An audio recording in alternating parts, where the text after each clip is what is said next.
Hello, folks. Welcome to the WBGO studios. Today's subject, the blues. And it's the blues you can use, my friends. It's the blues that people have used throughout the years, whether down in the deep delta, traveling up the Mississippi through St. Louis, thank you, WC, and on to Chicago and beyond. And Count Basie took the blues in the mid 1930s. He swung the blues, as a matter of fact, throughout the country with the Basie Band. And over the years, those of you that understand the Count Basie Band and they are steeped in the blues, you know Basie and Helen Humes and Mr. 5x5, Jimmy Rushing and Joe Turner and Joe Williams and many, many others throughout the years. And they haven't stopped yet, folks. We're in the year 2023, and we're here to talk about a brand new recording, the Count Basie Orchestra, Basie Swings the Blues. And it's my pleasure to welcome to WBGO Studios today a man who has first joined the Basie Band 30 years ago, fine trumpet player, and this year he marks his 10th anniversary as the leader of the Count Basie Orchestra. Scotty Barnhart, thank you, sir, for being with us today. Thank you. My pleasure. My pleasure. Thank you. And you know, the blues is something, it's not something that you use, it's something you live. And such is the case for a man born outside of Macomb, Mississippi, 47 years ago. And when he's not playing the blues, you might find him working on his tractor. It reminds me of the first time I met Albert Collins. His cousin, Dorthon Kirk, took me outside of our station and said, "Hey, there's Albert. Let's go say hi to him," because he was in town for some dates. And I looked down the street. I said, "I don't see Albert." He was under the bus putting a new starter motor on it so they could make it to the next gig the next night. It's my pleasure and honor to welcome to WBGO Castro Coleman, who's also known as Mr. Sipp. And we welcome you to WBGO Studios, sir. Thanks for having me. I'm grateful to be here today. And a happy belated birthday. What an all-star cast you have put together for this recording. And we're talking about playing the blues with special guests, including George Benson and Carmen Bradford and Mr. Sipp and Shemekia Copeland and Robert Cray and Jamie Davis and Buddy Guy. I'm not done yet. And Charlton Johnson and Bettye LaVette, Ledisi, who has just reimagined Miss Nina Simone. She stops by for a tune. And Lauren Mitchell, Keb Mo, one of my faves, Charlie Musselwhite, you harmonicats, you know that name, and Bobby Rush, who in his 80s is still swinging it like he's in his 20s. I got to ask you, Scotty, how did this project come together? This... Man, well, in a nutshell, 3 years ago, well, in 2019, I guess it's 4 years ago now, whenever that was, Mr. Basie was inducted into the Blues Hall of Fame in Memphis, Tennessee by the Blues Foundation. So I had to go there, and get the award, make a speech, thank you speech, and that kind of thing. And while I was there, they asked me to be a presenter at the Blues Award, which is like the Grammys for the blues, And at the table that I was sitting next to Bobby Rush.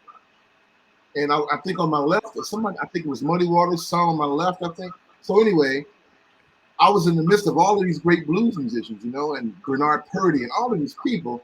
And it just hit me. It's like, you know what? We need to do an album with these musicians. There needs to be a blues album. So that's how it started. But the problem was, as I mentioned in my notes, in the liner notes, is that there is no precedent for what we've just done. There is no recorded precedent. So there was nowhere where I could go buy an album and listen to it and say, oh, okay, we got to sound like that. There was nothing that had been done like that before. So I kind of had it in my mind, but I didn't, I needed a real concrete example of what it would sound like. So fast forward another year, we were playing a private wedding reception for a very successful businessman at his home in Virginia. Very successful businessman. And so the only request that they had was for us to play Fly Me to the Moon, the Quincy Jones arrangement of Sonata, Fly Me to the Moon, so they can dance, their first dance. So we did that. They loved that. And when the dance was finished, he comes to the stage and says, do you think I can sit in with the band? Now, mind you, will tell you, the band leader, if somebody comes and asks you that, that means one of two things. Either they can't play at all, and they just want to show off in front of their friends, or they can really play. So since it was private, it was right at the start of COVID, it was just private for 20 people in his family and us.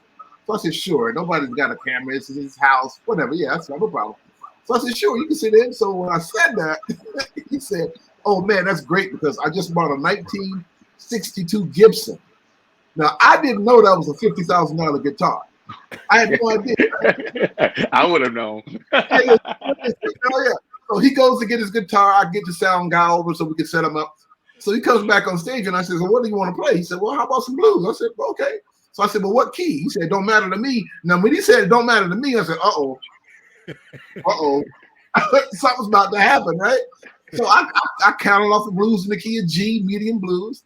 And man, let me tell you, this cat started sounding like every blues guitarist I've ever heard rolled into one.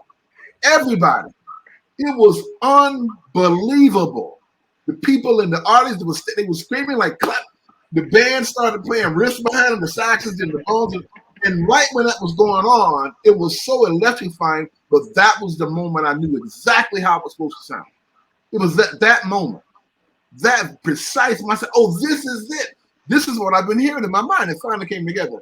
So anyway, fast forward another year, we're out. I got all these people to meet the record label and sponsors and all that. And we got the budget together, set the studio date, got the date, there you go. So persistence and a little divine intervention. You know, this is a man that grew up in Atlanta, Georgia, went to the Ebenezer Baptist Church, and who did his confirmation? None other than Dr. Martin Luther King Jr. So there was some divine intervention. And speaking of divinity, you know, Mr. Sipp, you came out of the world of gospel, did you not? Yes, 26 years professional gospel music. But now the two are intertwined, are they not? Yes. I just did a workshop in Lugano, Switzerland, Sunday, talking about the marriage of blues and gospel. They're like first cousins, you know. Both of them tell a story. One tells a story about your baby and your hard times in your life, and the other one tells a spiritual story about your relationship with the Almighty. So it's the same swing, same notes, same groove, man. You know? Yeah, it's like you got to look upstairs for divine intervention when you're drinking doubles and she's acting single. That's right. And look, and when I first heard the Count Basie Orchestra, my first thought was, oh, I hear that in church every week. Yeah. Daddy King, we had 4 choirs at Ebenezer. Daddy King's personal choir was called the M.L. King Choir, but they used the Hammond B3 organ on the stage, not the big pipe organ. So the Hammond B. So every Sunday, every once a month, basically, when they sang, that was my favorite choir because the organist would be walking the bass lines with his left foot. So when I heard Basie, I said, oh, that's the same thing, man. It's the same sound. So that's why I could connect with Basie like that when I was 8, 9 years old, because I was hearing it already in church. So this stuff is really connected, man. It's very, very connected. And it's always been there. I mean, for Jello Roll Morton, I mean, you remember those first magnificent notes that Louis Armstrong played on the West End Blues. I mean, it's always been there. I was at a modern jazz quartet concert one night and heard John Lewis reference an introduction to the blues. And he said, you know, I discovered blues elements in 16th century fugue music. Yeah, man. Right? I mean, people have had the blues since dirt, man. Oh, yeah. Well, the opening track on this new recording, Mr. Sipp, you wrote the tune, Let's Have a Good Time. And it's funny because it opens up with a Count Basie-like riff on the piano, just a couple of singular notes that say so much. And then you jump right in there and let's have a good time. Yes, indeed, man. One of my favorite tunes also is just for the blues. A lot of times when you think blues, you think about sad times and things of that nature. But when I came in 2013, I wanted to bring the joy side of the blues to the world, you know, and let's have a good time. Just encourage people to let's Come on, it's the weekend. Let's get it. Let's go. Let's enjoy. Let's dance it. Let's dance it away. So exactly right. And as soon as I heard it, before we even recorded, as soon as I heard that track, I knew that would be the opening track for the album. As soon as I heard it, we're gonna start with that.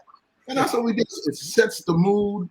It's just joyous, like he said. And Basie even said himself, our blues will make your blues go away. Basie even said that. So it is a positive affirmation of life. You don't have to be always sad when you listen to the blues. This album in particular, man, keep you up and dancing for the entire thing.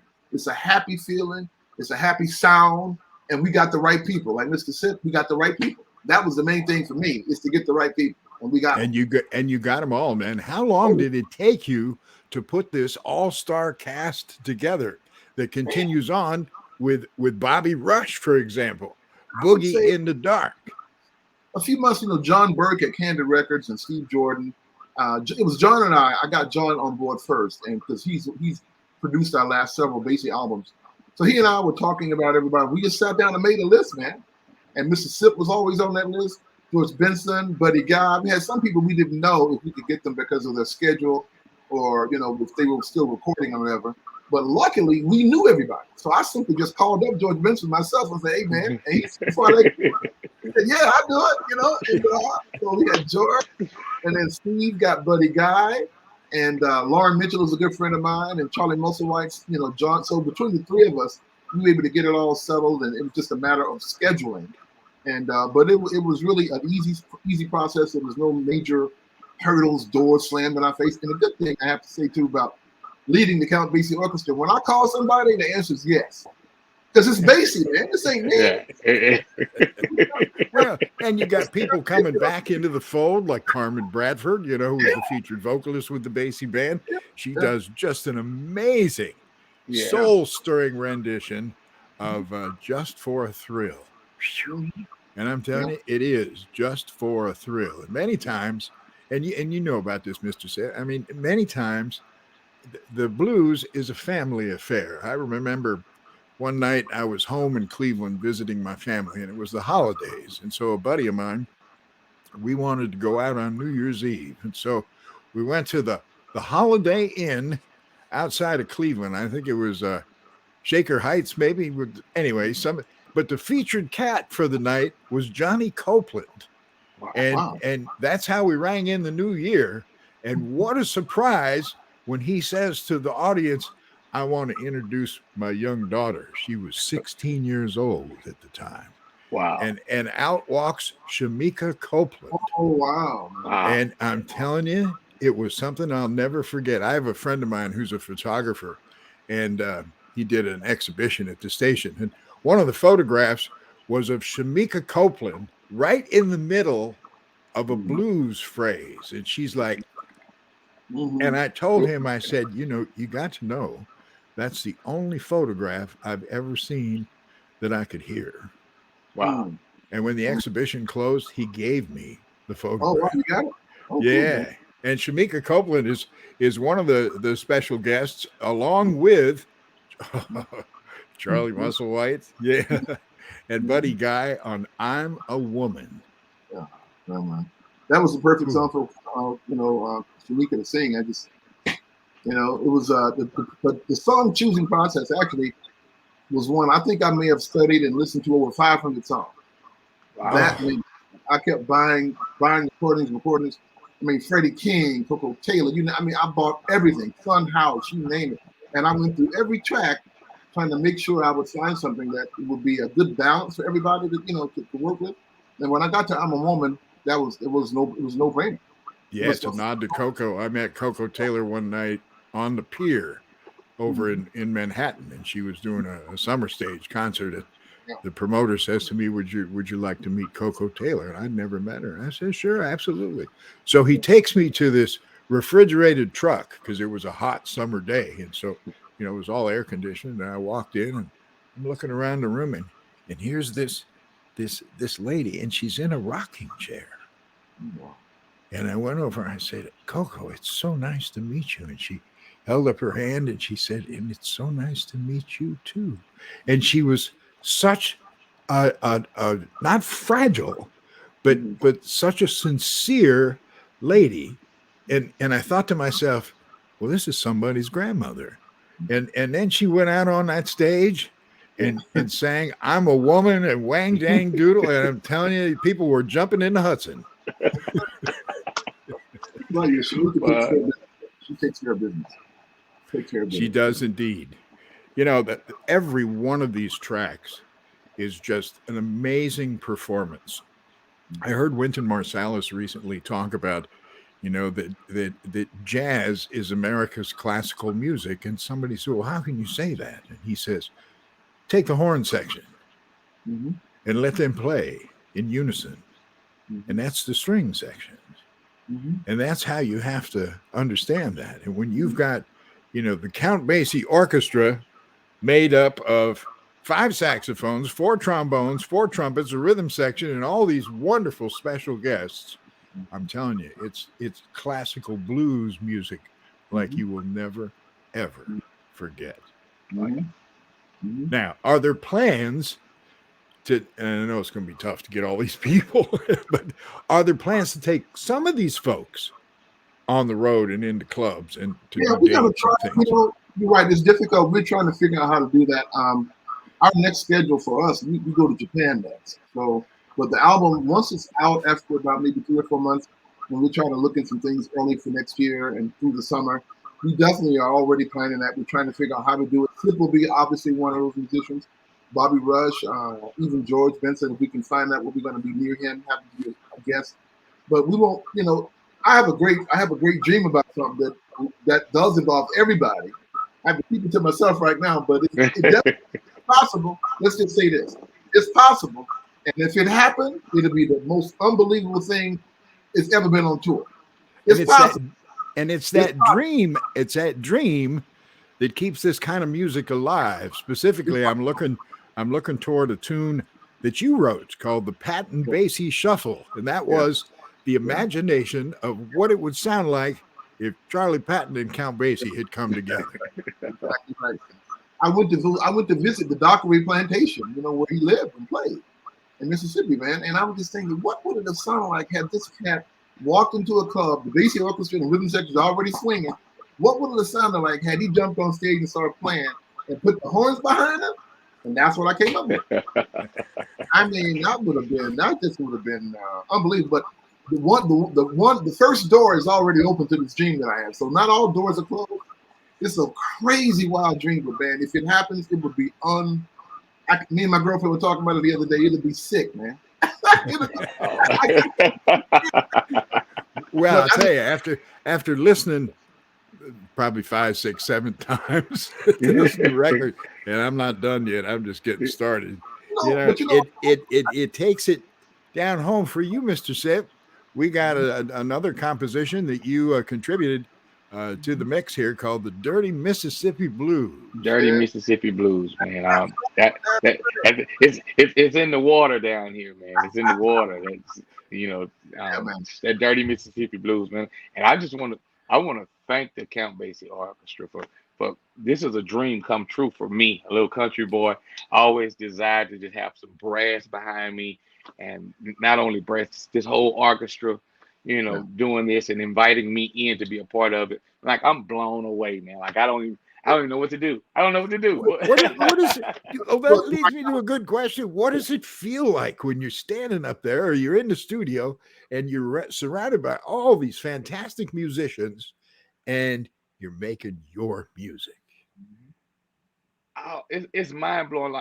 Like at the rehearsal, the first rehearsal, when they hit that opening line, it's like I almost got shell shocked, right? And I never got shell shocked, but when they hit their opening line, I was like, dude, this is really happening in my life right now. Like, really, like I was really happening. You know, I couldn't wait till the first break. I started calling home, calling my brother, calling my dad. Say, yo, look, I'm playing with some horns, you know, rhythm section, you know, just everybody's hearing this happening. My dad was like, well, that's what you talked about, right? I was like, I never thought it would happen, man. So I just really appreciate y'all for making a little country boy like me, making my dream come true, man. And it's just, I'm blown away. You know, I'm blown away. Look, this record wouldn't be what it is without you, man. You're the only one. You're the only artist that has 2 of his compositions on the record. You're the only one. And that's mind blowing. I was like, Yeah, wow. man. Now, along with these originals that we're talking about, the stuff that Scotty wrote, the stuff that Mr. Sipp wrote, there's some tunes that you can't walk into a studio and do a blues record, especially with the Count Basie Orchestra, without traveling to a Stormy Monday blues. and they do that with one of my favorite ladies of all time. This time, the influence of Detroit, Michigan, from Miss Bettye LaVette, who has lived about 8 lives in her one life, and manages to share it every time she sings a story. Yeah. Yeah, man. Yeah, we worked with her at the Hollywood Bowl about a week or two before we did the recording. And she's just a great musician, great person, great human being. And it was just one of those musicians that she just completed the puzzle. She completed the sound that we needed. And the perfect vehicle for her was Stormy Monday. We had thought about Every Day I Sing Is the Blues, but that has been recorded so much. And it's on one of our latest albums, even two or three albums recent prior to this one. So we thought to find something else for her to sing. And Stormy Monday was the perfect choice. So she comes in, the band nails it. And I think most of these things are all done in one take, man. Is that right? Yeah. Yeah, we rarely do more than 2 takes of anything. Yeah. Right. Yeah, man. I remember one night I was down at I think the Savoy Ballroom. No, maybe not. But a club on the Lower East Side of New York. Bob Porter, who a long time was the spirit of the blues at WBGO, said, "Come on, man, we're going to go see the Neville Brothers, but I want to introduce you to the future of the blues." And the opening act was an unknown person at that time, Robert Cray. Wow. And Robert Cray stops by and just tears up. I think it was a B-side of an old Ray Charles hit, right? Yeah. The Midnight Hour.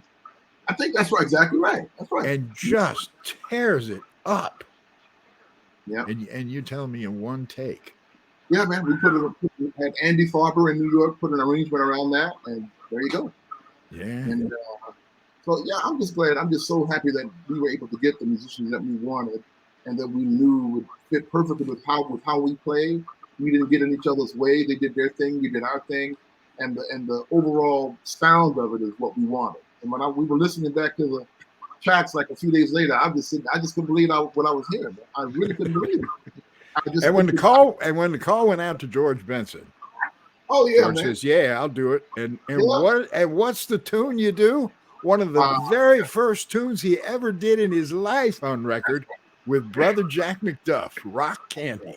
Exactly right. We were at George's house in Arizona about 2 weeks ago, man, and we were hanging with him at his house, man, and that in itself is just, I can't even explain that. That's just insane to be at this man's house, because I had to take him to lunch to thank him for playing. I was like, what can I do to thank this guy? Like, let me take you to lunch. He said, okay. So we went to lunch, and he said, well, come on by the house. We went by the house, man. And what was funny about George leading up to the recording, at a certain point, the financing got kind of funny. We kind of lost the sponsor, and we had to figure out how to plug that hole in. So he happened to call me right during that point when we were trying to kind of figure out where to go. And he called me from Nice, France. No, Vienne, France. He was in France. He said, hey, man, are we still recording? And I couldn't believe this. This is George Benson calling me, asking me. He was so excited about it because he knew what it would sound like too, I said, yeah, man, trust me. We're going to do it. We'll do it. I'll call you back when we get the dates. And a week or two later, we had it all set. And, man, the rest is history, man. He came in and just, George Benson is George Benson. See, and you have to understand, with the spirit and the joy that absolutely just flies out of every tune that's on this new recording from Candid Records, Count Basie Orchestra, Basie Swings the Blues. You mentioned, plugging in holes, man. Frank Foster and I were really good friends, and I had a chance to go to his home in Virginia and spend a week with he and Cecilia. Okay. And, he even referenced, I said, so how's it going, man? And he said, that's going fine, man. But there's a lot of duct tape. Yeah. There's a lot of duct tape, man. Keep everything together. So when we walk out on that stage, it's just seamless. Yeah. And, Frank hired me, man, 30 years ago. He was like a second father. He was Yeah, sweet guy. A special cat, man. And in fact, Frank and Cecilia met each other when the Basie band, I think, was playing Birdland in New York, the old Birdland, and Thad Jones was running things. And Thad and Frank's wife were cousins. And so he was introducing her around to all the members of the band. Yeah. And so she said, well, who's that cute guy over there with the saxophone? And she said, Dad looks at me, you don't want to meet him. You don't want to meet him. Do you have his book, by the way? Frank's I do. book? Oh, yeah, man. Just a very special guy, man. I think about him a lot. Mm-hmm. Making this record, Basie Swings the Blues, it's on the Candid record label. Mm-hmm. Comes out any minute now. Mm-hmm. What were you surprised by in the recording process? Me? Yeah. You know, to be honest, I was surprised at how smoothly everything went. You know, when I get into the studio, man, I'm a no nonsense guy. I don't play around. I'm having fun, but I'm dead serious, and the cats know that. So when I say we're gonna start at a certain time, we starting on that minute. That keeps me focused, so I can make sure we know what we're doing. And then the other thing, I'm always thinking about the guy. Everybody is Mr. Sipp, whomever is recording. Are they comfortable? Is everybody okay? Anybody need to use the restroom? You can go. What if, I try to keep it loose too. So for me, that happened, and I was able to keep it smooth. And John Burke in the control room, I knew we only need to do 1 or 2 takes. I didn't hear anything that went crazy. I didn't hear any of that. I was able to, but that took planning though, to get in the right arrangements, getting the right timing on the arrangements. All of these little details I took care of before I got to the studio. So when I got to the studio, it was just like, okay, we're here now. Let's just start the tape rolling, start the tempo, get the right tempo, play to the end. If we need to do another, and then move on. So we got all that stuff done in 2 days, man. We got 12 tracks done in 2 days. So it was smooth. Thanks, Mr. Sipp. I mean, I tell you, it was just an easy thing. It wasn't hard. It was a family thing. I invited people to come to hear us. I don't ever have a closed studio where you can't come in. Oh man, the music is for people. Let people come in. I don't care if we had 1,000 people in there. We would have still recorded the same way.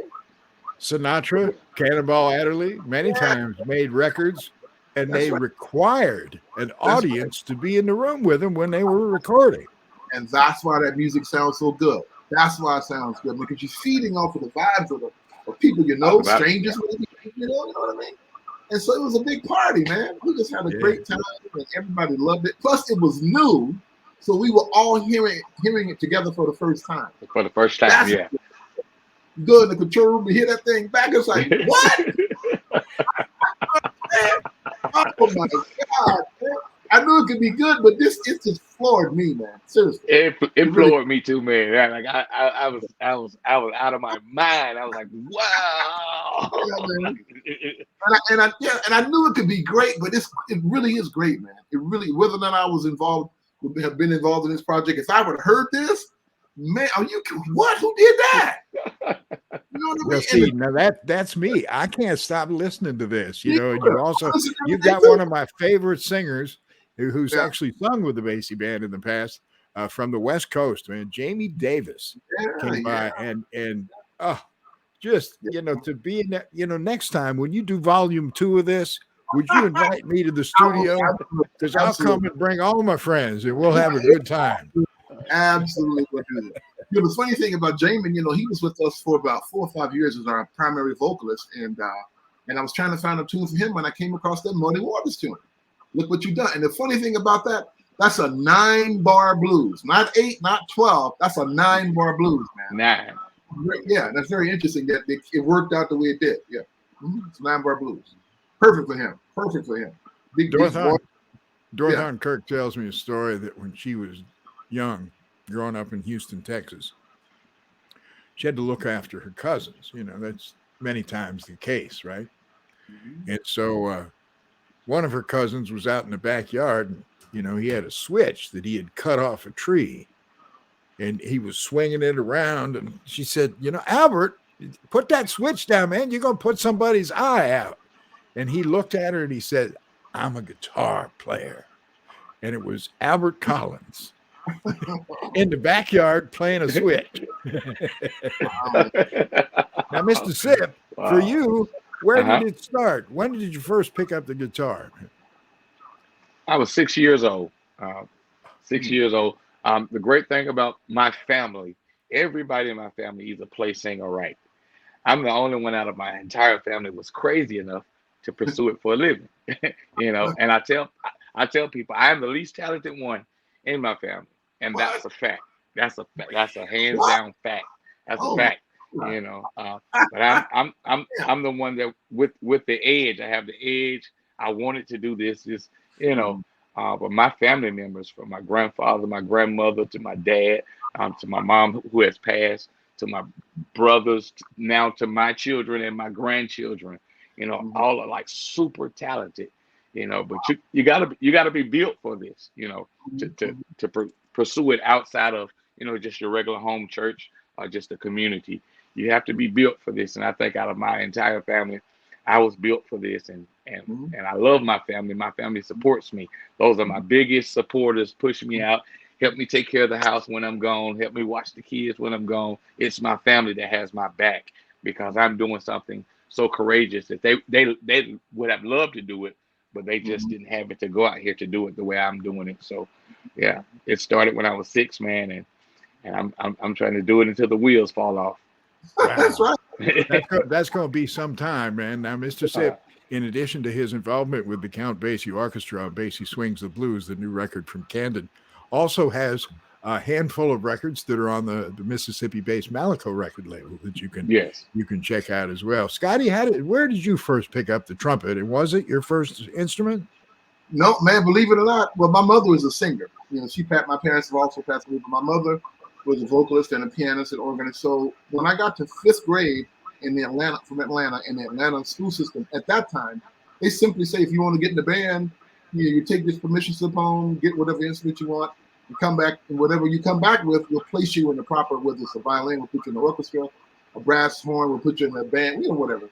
So I wanted a violin, man. I asked for a violin because I saw this other kid with a violin. He's walking down the hall with the violin. I said, can I get a violin? So the day came, man, I'll never forget it. It was approximately 49 years ago this month that I was sitting waiting for my mother to come home with the violin. So she came home, got out of the car, went around to the trunk, opened up the trunk, and I saw this black case there. I'm thinking violin, man. That's all I'm thinking. She opened up the case, and it was a silver trumpet. And I ain't thought about violin since. And I asked, and years later, somebody was interviewing me and said, well, why did you start, how did your mother get the trumpet? So I had to actually call her. I forgot. I had to call her and ask her, why did you get a trumpet instead of violin? You know what she said? Man, typical parent, man. She said, well, when I got to the store, all of the other parents were there too, and the line to the violins was just too long. I didn't want to stand in line. There was nobody in the other line. So in my life, man, it's always been easy for me to play, and I've been playing it almost 50 years now. That's how that happened. Wow. Really. And you make it look easy, my man. You make it look so easy when you play. And the spirit of all these people and all these special guests, George Benson and Carmen Bradford and Mr. Sipp, who's with us here today, Shemekia Copeland, Robert Cray, Jamie Davis, Buddy Guy, Charlton Johnson, Bettye LaVette, Ledisi, Lauren Mitchell, Keb Mo, Charlie Musselwhite, and Bobby Rush. And I left off Bobby Floyd, too, who also does a guest thing on the... Oh, man. Basie Swings the Blues. I'm telling you, it'll swing right out the front door of your house. So when you get that record, make sure you lock the doors. Lock the doors. Lock the doors, man, because it's going to fly right out that door. That's good, and the record comes out any day now. Count Basie Orchestra, Basie Swings the Blues. I can't wait to see this kind of music performed live by you guys. And we're working on it. We're working on it, man. By the way, release date, by the way, is September 15th. Okay. It's available in all digital formats and Amazon as well. And by the time if you pre-order it on Amazon, you get it by October 1 or 2 is what I'm understanding. Mm-hmm. All right. It'll be on LP as well. fabulous. Oh yeah. So there's no excuse, folks. No excuse. And the blues will make you lose whatever bad feeling you got going. Right. Exactly. And you'll be dancing. Count Basie did it for decades, man. All with a band that was infused with the blues. And here today, the Count Basie Orchestra is alive and well under the leadership of Scotty Barnhart, and with blues folks that just don't stop. Mr. Sipp, I hope that tractor's working okay for you. Oh yeah, we keep it greased up and ready. All right. It's real life. And thank you, folks.